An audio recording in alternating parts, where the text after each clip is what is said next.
warahmatullahi wabarakatuh. Salam sejahtera untuk kita semua. Shalom, Om Swastiastu, Namo Buddhaya, Salam Kebajikan. Perkenalkan, nama saya Muhammad Sultan Maulana, biasa dipanggil Sultan atau dipanggil Maulana dari Angkatan 2, NDH 14, Latsar, Pelatihan Dasar CPNS, Provinsi Jawa Barat, tahun 2023. Saya ditempatkan di instansi Badan Pengelolaan Keuangan dan Aset Daerah atau biasa kita kenal sebagai BPKAD. Di sini mungkin di sebelah kanan eh, bisa dilihat ada jajaran Kabid, juga ada Pak Sekban, juga ada Ibu Kaban. Kita lanjut ke ini merupakan visi dari BPKAD. BPKAD sendiri menetapkan komitmen untuk mewujudkan visi BPKAD, di mana visi itu adalah mewujudkan pengelolaan keuangan dan aset yang akuntabel, di mana ini sangat relevan sekali dengan salah satu nilai ya berakhlak yang mana akuntabel, di mana akuntabel itu memiliki pengertian atau memiliki arti bisa dipertanggungjawabkan.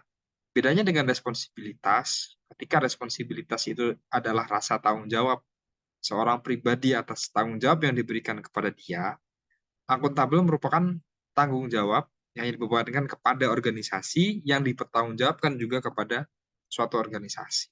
Ya. Sehingga di sini sebagai pengelola keuangan dan pengelola aset, ya, itu BPKAD ya, ingin mewujudkan pengelolaan yang akuntabel, pengelolaan yang bisa dipertanggungjawabkan. Nah, dalam mewujudkan visinya, BPKAD memiliki beberapa misi, ya terdapat 3 misi BPKAD. Yang pertama adalah meningkatkan akuntabilitas pengelolaan keuangan dan aset, serta pembinaan pengelolaan keuangan bagi kabupaten dan kota. Mungkin ya pembinaan ini yang dilakukan bermacam-macam jenisnya.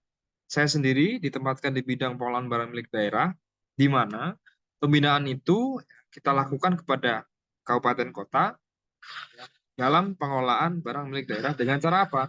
Bisa dengan cara tes, bisa dengan cara sosialisasi, bisa juga dengan cara webinar dan sebagainya. Sehingga pembinaan itu sangat luas cakupannya, nah, yang mana pada prinsipnya pembinaan itu bertujuan untuk memberikan pengetahuan ya, maupun memberikan pengawasan ya, bagi pelaksanaan pengelolaan keuangan maupun pengelolaan aset.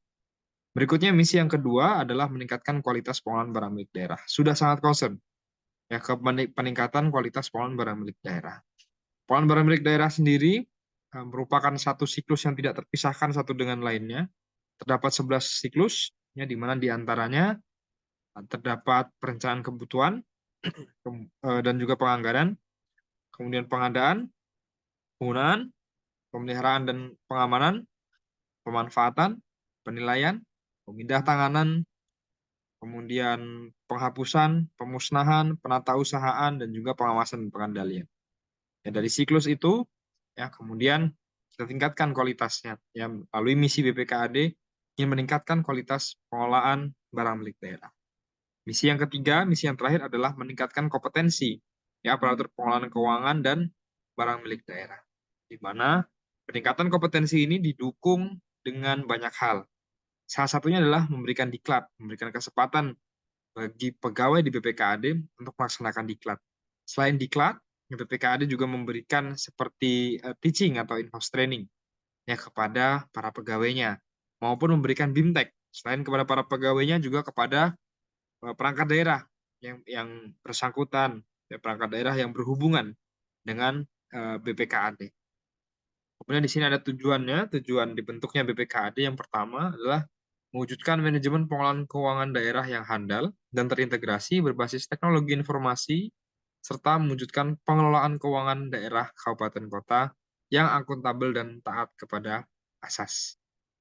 Nah, di mana di sini jika kita berbicara mengenai teknologi informasi, ya, salah satu tujuan BPKAD sebenarnya sudah mengarah kepada smart governance. Ya, smart governance di mana smart governance ini ya menggunakan teknologi informasi dalam melakukan pelayanan, dalam melakukan pengelolaan pemerintahan sehingga terciptalah pemerintah yang lebih rapi, yang lebih tertib, ya, yang lebih fleksibel, yang lebih mudah dan sebagainya. Yang kedua adalah mewujudkan manajemen pengelolaan barang milik daerah yang tertib dan optimal yang terintegrasi berbasis teknologi informasi. Sama halnya dengan pengelolaan keuangan daerah, pengelolaan barang milik daerah juga perlu ya menggunakan sistem informasi. Kenapa? Karena yang namanya data ya harus diolah dengan baik, harus diolah dengan cepat, harus diolah dengan cermat ya sehingga sistem informasi itu ya, merupakan tools atau alat bantu ya. Tapi dengan ada sistem informasi sebenarnya tidak mengubah atau tidak mengganggu ya pola kerja dari pegawai-pegawai. Mengapa demikian? Ya, karena sistem informasi di pengelolaan barang milik daerah merupakan tools, hanya salah satu tools. Sedangkan manusianya atau otaknya atau pengelolaannya itu masih dipegang di barang milik daerah. Mungkin berbeda kasusnya ketika kita melakukan verifikasi. Ketika kita melakukan verifikator, ya sebagai verifikator kita melakukan verifikasi, maka posisi kita bisa tergantikan. Tapi sebagai pengelola barang milik negara, itu hampir-hampir tidak bisa digantikan karena yang dilakukan bukan hanya sebagai aset administrator, tapi juga sebagai aset manager yang berpikir pada tiga hal. Yang pertama adalah efisiensi dari penggunaan dana. Yang kedua adalah source of income, bagaimana aset ini bisa menjadi source of income, ya menambah PAD. Dan yang ketiga adalah highest and best use, bagaimana kita memastikan bahwa setiap aset itu memang digunakan sebagaimana mestinya, ya untuk penggunaan yang terbaik dan tertinggi. Kemudian yang ketiga adalah mewujudkan manajemen pengelolaan SDM keuangan dan barang milik daerah ya profesional juga kompeten. Di mana kita sama-sama mengetahui kompetensi itu sangat dibutuhkan dalam bekerja, serta juga profesionalisme baik dalam pelayanan maupun non pelayanan. Dua sifat ini, dua nilai ini ya memang saling bersinergi, tidak bisa dipisahkan, tidak bisa profesional saja tapi tidak kompeten, maupun juga tidak bisa hanya kompeten saja tapi tidak profesional. Sehingga tujuan dari bentuknya BPKAD ini saya rasa menjadi sebuah dasar ya. Ketika daerah ingin memiliki pengelolaan keuangan dan pengelolaan aset yang baik. Kemudian terdapat sasaran BPKAD yang pertama adalah meningkatnya kualitas pengelolaan keuangan daerah. Kemudian yang kedua adalah meningkatnya kualitas pengelolaan aset daerah. Dan yang ketiga adalah meningkatnya kapasitas dan akuntabilitas kinerja pengelolaan keuangan dan aset daerah. Berikutnya di sini ada tugas pokok. Yang pertama, karena BPKAD merupakan badan bukan sebuah dinas, maka BPKAD merupakan perangkat daerah penunjang atau di sini disebutkan melaksanakan fungsi penunjang urusan pemerintah di bidang keuangan, aspek pengelolaan keuangan dan aset daerah yang mana meliputi anggaran, perbendaharaan, akuntansi dan pelaporan serta pengelolaan barang milik daerah yang menjadi kewenangan daerah Provinsi Jawa Barat. Sehingga dari sini bisa kita simpulkan ya bahwa ada beberapa bidang di BPKAD bisa kita lihat. Yang pertama adalah bidang anggaran, yang kedua bidang perbendaharaan, ketiga bidang akuntansi dan pelaporan, keempat adalah bidang pengelolaan barang milik daerah. Empat bidang ini merupakan bidang teknis ditambah satu sekretariat. Kemudian yang nomor dua, tugas pokok BPKAD adalah melaksanakan tugas dekonsentrasi sampai terbentuk ya atau sampai dibentuknya sekretariat gubernur sebagai wakil presiden di pusat, wakil pemerintahan di pusat. Berikutnya yang ketiga adalah melaksanakan tugas pembantuan sesuai dengan bidang tugasnya. Ini merupakan tugas pokok dari BPKAD. Bagaimana dengan fungsinya? Untuk fungsi sendiri, BPKAD memiliki 5 fungsi. Yang pertama adalah penyelenggaraan perumusan kebijakan teknis di bidang pengelolaan keuangan dan aset daerah yang menjadi kewenangan provinsi. Ya, tidak hanya sebagai bidang yang melaksanakan saja, tapi BPKAD juga merupakan badan yang merumuskan kebijakan. Ya, sehingga selain user dari sebuah kebijakan, kita juga sebagai perancang ya, perancang dari kebijakan. Kemudian yang kedua adalah penyelenggaraan pengelolaan keuangan dan aset daerah yang menjadi kewenangan provinsi ya. Sebagaimana saya sampaikan, tidak hanya menyusun kebijakannya saja, namun juga ya melaksanakannya. Yang ketiga adalah penyelenggaraan administrasi badan ya sebagaimana dinas pada umumnya, sebagaimana badan pada umumnya yang memiliki ya kewajiban ya, untuk penyelenggaraan administrasi badan. Kemudian penyelenggaraan evaluasi dan pelaporan badan ya, sebagai salah satu entitas akuntansi dia harus melaporkan ya, laporan keuangannya. Kemudian penyelenggaraan fungsi lain sesuai dengan tugas pokok dan fungsinya. Selanjutnya, ini merupakan singkat mengenai jabatan saya. Saya seorang pengelola barang milik negara, di mana pengelola barang milik negara ini saya lebih spesifik lagi ya, saya melakukan kegiatan pengolahan dan penyusunan laporan ya, di bidang barang persediaan dan barang milik negara. Ya, pada prinsipnya laporan yang saya susun ini bisa bermacam-macam. Namun, ya berdasarkan analisis jabatan, saya ditempatkan di perencanaan kebutuhan.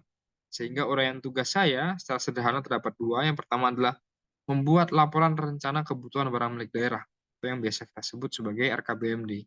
Di mana RKBMD sendiri terdiri atas beberapa jenis. Yang pertama adalah RKBMD pengadaan, ya, yang mana isinya adalah barang-barang milik daerah yang akan dibeli pada tahun depan. Kemudian RKBMD pemeliharaan, ya, barang-barang milik daerah mana yang akan dipelihara. RKBMD pemanfaatan yang akan dimanfaatkan, pemindahan dan juga penghapusan. Ya. Dan di mana di sini RKBMD ini merupakan salah satu dokumen ya perencanaan yang akan dilakukan 1 tahun ya di tahun depannya. Ya, bukan 1 tahun ke depan, tapi di tahun depannya. Ya, misalkan saya menyusun RKBMD 2024, saya susun di 2023. Itu merupakan RKBMD. Yang kedua adalah melakukan verifikasi ya, dan validasi data usulan komponen barang pada SIPD. Nah, di mana sebelumnya menggunakan aplikasi e-budgeting, sekarang kita menggunakan SIPD. Ya. Saya juga termasuk yang mengurusi mengenai usulan komponen. Jika Bapak Ibu sekalian ya, mengusulkan komponen, ingin membeli komponen ya dari SIPD, ya maka itu komponen harus tersedia terlebih dahulu di SIPD dan itu merupakan tugas saya. Salah satu tugas saya yaitu memverifikasi usulan-usulan komponen serta memastikan bahwa data yang telah diusulkan itu memang tersedia ya di menu referensi standar satuan harga. Mungkin itu saja yang bisa saya sampaikan. Terima kasih atas perhatian dan waktunya. Saya tutup. Assalamualaikum warahmatullahi wabarakatuh. Salam, Om Santi Santi Santi Om. Terima kasih.